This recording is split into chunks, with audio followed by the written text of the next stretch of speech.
আপনি কি প্রতিদিন ভগবানকে ডাকেন? শ্রীকৃষ্ণ, মা লক্ষ্মী, মহাদেব, রাধা রাধা সবাইকে? তবু কেন আপনার জীবন বদলাচ্ছে না? আজকের এই কাহিনী জানলে আপনি নিজের ভুল বুঝতে পারবেন আর আপনার জীবন বদলে যেতে পারে। অনেক দিন আগে এক ছোট্ট গ্রামে থাকতো এক যুবক, নাম তার রঘুনাথ। সে খুবই ভক্তিশীল ছিল। প্রতিদিন সকালে উঠে সে শ্রীকৃষ্ণ, মা লক্ষ্মী, মহাদেব সবাইকে ডেকে পুজো করত।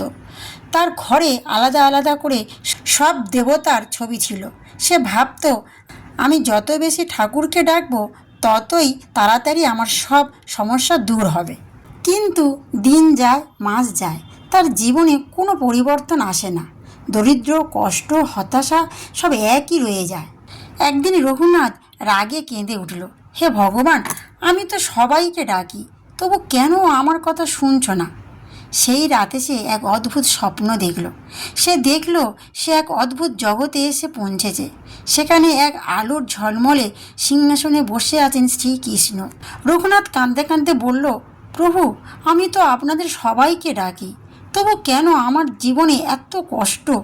আমার ডাকে কেন কোনো কাজ হচ্ছে না?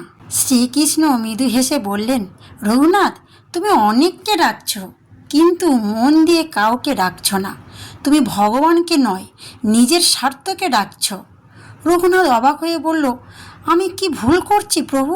শ্রীকৃষ্ণ বললেন, হ্যাঁ, তুমি ভুল করছো। ভক্তি মানে শুধু নাম জপ নয়, ভক্তি মানে বিশ্বাস, ধৈর্য, সৎকর্ম। তুমি একদিন মা লক্ষ্মীকে ডাকো তো আরেক দিন মহাদেবকে, কিন্তু তোমার মন স্থির নয়। তুমি শুধু চাইছো কিন্তু নিজে কিছু করছো না। শ্রীকৃষ্ণ আরও বললেন, যদি কেউ বীজ বপন না করে, শুধু বৃষ্টি প্রার্থনা করে, তাহলে কি ফসল হবে?